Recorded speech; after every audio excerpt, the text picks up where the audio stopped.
تم رات میں اللہ سے باتیں کیا کرو، تمہیں دن میں لوگوں کی باتیں نہیں سننی پڑیں گی، پھر اللہ سب سنبھال لے گا۔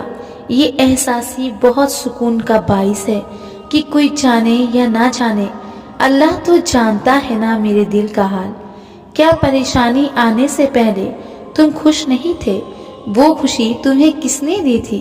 یقیناً اللہ نے دی تھی نا، تو کیا اب وہ تمہیں پریشانی سے نہیں نکال سکتا؟ ارے یقین رکھو، وہ رب تمہاری مشکل دور کر دے گا۔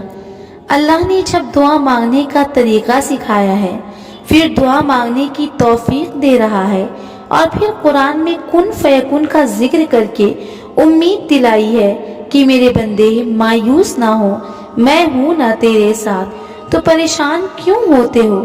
اللہ سنبھال لے گا۔ چھوڑ جانے والوں کو یاد کر کے آنسو بہانے کے بجائے اللہ کو یاد کر کے آنسو بہا کر دیکھو، جانے والوں کا دکھ نہیں رہے گا، اللہ سکون سے نواز دے گا۔ جب لوگوں کی باتیں تمہیں پریشان کرے تو تم گھبرانا مت، ہمت سے کام لینا اور اللہ سے رجوع کر کے سب بتا دینا، پھر اللہ لوگوں کی رکاوٹیں دور کر دے گا اور تمہاری پریشانی دور کر دے گا۔ جب کوئی تمہارا دل دکھائے تو بس اتنا سوچ لیا کرو کہ لوگ تو اللہ کو بھول جاتے ہیں جو سب سے زیادہ محبت کرتا ہے۔ یوں لوگوں کے تلخ رویے تمہیں بے سکون نہیں کریں گے۔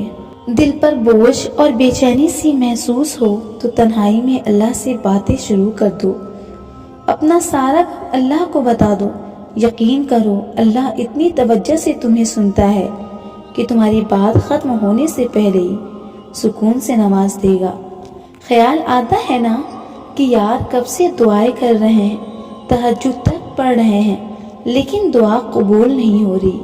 بس تمہارا یہی خیال دعا کی قبولیت میں رکاوٹ ہے۔ اللہ پر یہ قبولیت کا یقین رکھ کر مانگو گے تو ساری دعائیں بہت جلد قبول ہو جائیں گی انشاءاللہ۔ جو تمہاری پکار سنتا ہے، ہر مشکل میں ساتھ دیتا ہے، پھر تم قسمت کا شکوہ کر کے رب کی ناراضگی کیوں مول لیتے ہو؟ اللہ بہتر جانتا ہے کہ کب تمہاری دعائیں قبول کرنی ہے۔ تم بس یقین رکھو، بہت جلد قبولیت کی خوشخبری ملے گی انشاءاللہ۔